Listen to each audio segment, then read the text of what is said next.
what ends up happening, right, is a company starts out in the food industry. They could be an importer. They could just do third-party logistics for cold storage for food. There's so many different kinds of companies like we talked about.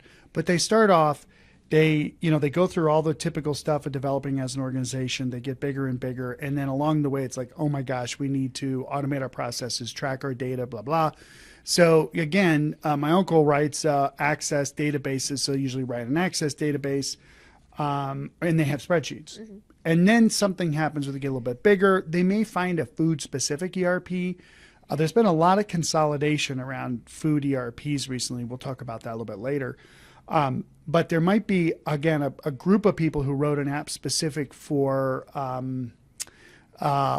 growers in Central California, right? There's actually apps that do that. Yeah. So they might go out and get a best-of-breed smaller app, but then that vendor is smaller, and they don't have the money or the ability or the resources to continually invest in the product, but it works pretty good. So the customer gets a little bigger.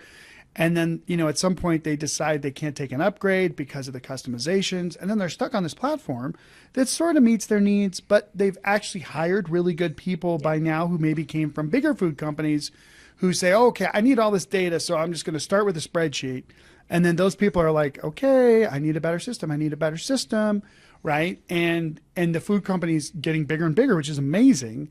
And they're like, oh my gosh, what do I do?